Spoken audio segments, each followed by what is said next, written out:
Now I see why the gods let me pick you. You see my gift, not me, yet my family saw a curse. I see you, beautiful, wise, and you held your fight well.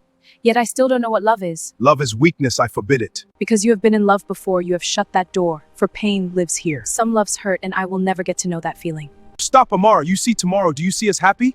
I don't see my tomorrow, it's as if I don't belong here. What about mine? I can never love you, Amara. I am a warlord. Love is weakness. Yet you chose me to be your wife. It was a decision of you, now the Hafid. It was a decision of duty, not of the heart. I would never touch you.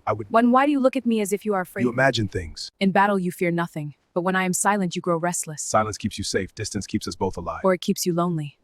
Loneliness is the price of power. And love is the price of being human. I Or maybe you are just afraid to take it back. When Amara arrived in Kyle's village as his chosen wife, she believed her suffering was only beginning. The walls were taller, the people were colder, and the women were crueler.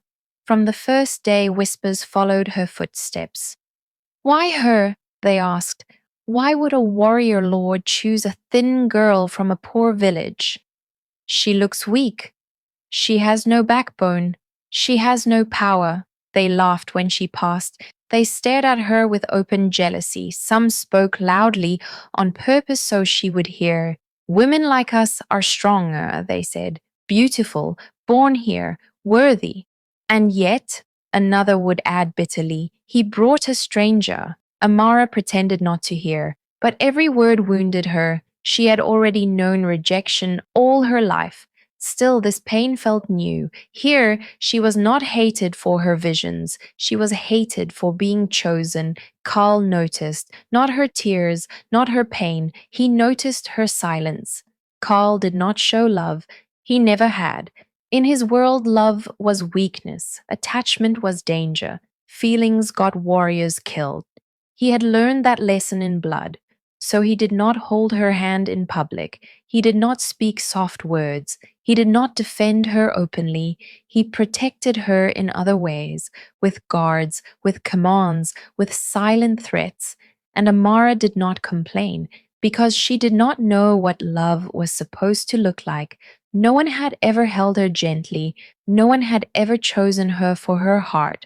No one had ever stayed because they cared. So she accepted Carl as he was, quiet, distant, cold. It was enough.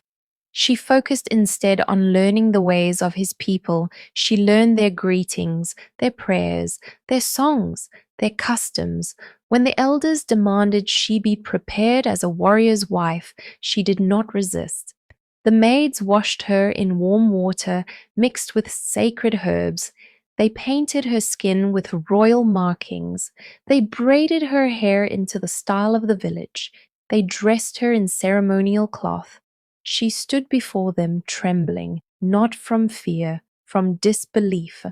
For the first time in her life, she was being treated as someone valuable. Kyle watched from a distance. He did not say she was beautiful, but his eyes lingered longer than necessary. That was his way. The night before he left for war, he came to her chamber. His armor lay nearby. His sword rested against the wall. He sat beside her, stiff and unsure. "I will see you when I return," he said quietly, "if the gods allow me to come back alive." Amara looked at him, really looked, at the scars, at the exhaustion, at the loneliness he hid, and she smiled. "You will return in peace," she said. "I have seen it." He frowned. "You've seen what?" She leaned closer and whispered, "The king will kiss your feet." Carl gave a short laugh. "You put too much faith in dreams." "This is not a dream," she replied softly. "It is the future." Weeks later, when Kyle returned victorious, when the enemy surrendered, when the great king bowed and kissed his feet before thousands, Kyle searched the crowd, not for praise, not for glory, for her. And in that moment, without realizing it, the man who believed love was weakness began to feel its strength.